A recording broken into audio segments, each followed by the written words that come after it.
There are two views of the Israeli military, what you hear in most of the media and the truth. I'm going to tell you the truth. I was the commander of British forces in Afghanistan. I have fought in combat zones around the world, including Northern Ireland, Bosnia, Macedonia, and Iraq.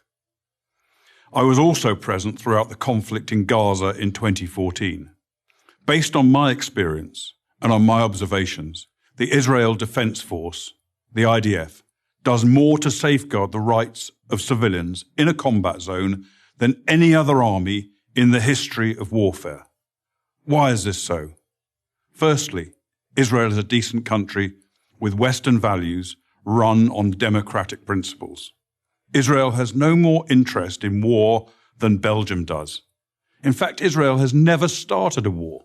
The only reason it ever goes to war is to defend itself.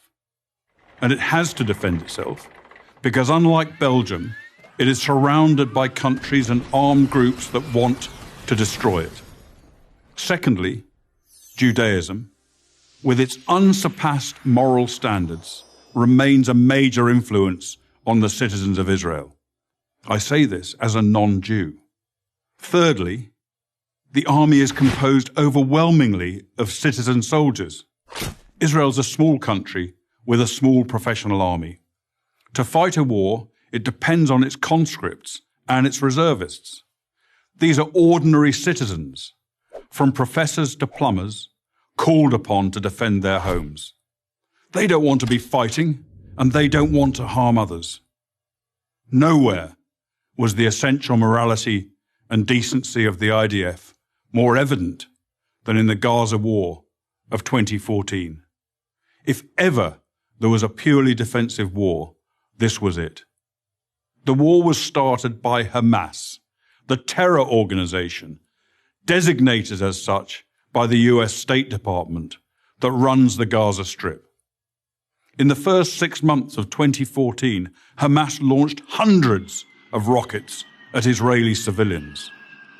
After repeated warnings from Israel to stop, the Israeli Air Force finally conducted precision strikes to halt the rocket fire, and the IDF advanced into Gaza to destroy a network of terror tunnels that Hamas had constructed to attack Israeli communities near the Gaza border.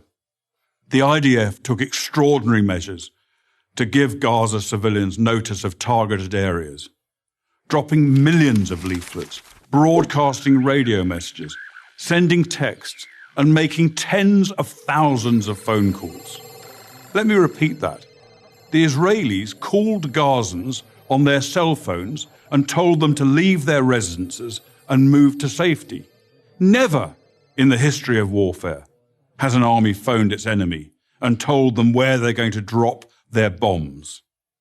Many IDF missions that could have taken out Hamas military capabilities were aborted to prevent civilian casualties, increasing the risk to Israeli citizens and soldiers. Despite all of this, of course innocent civilians were killed. Every war is chaotic and confusing, and mistakes are frequent.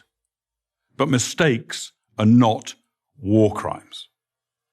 Hamas, on the other hand, committed war crimes as official government policy.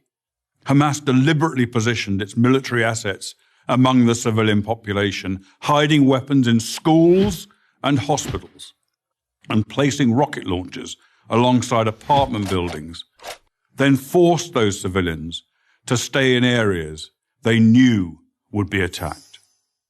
They also instructed their people to report the lie that every Gazan killed was a civilian, even if they were actually fighters. And if there were no civilian deaths, Hamas made them up. Numerous internet sites show Palestinians elaborately staging sniper victims and smashed ambulances, among other phony horrors. It's so common, there's even a term for it, Pallywood, as in Palestinian Hollywood. Ironically, it's the leaders of Hamas themselves who best understand the extraordinary measures the IDF will take to protect innocent civilians. They take full advantage of Israel's decency and adherence to the laws of war. No army takes such risks in order to protect civilians as the Israeli army does. I say this as a professional soldier. I say it because it's true, and people who care about truth should know it. I'm Colonel Richard Kemp for Prager University.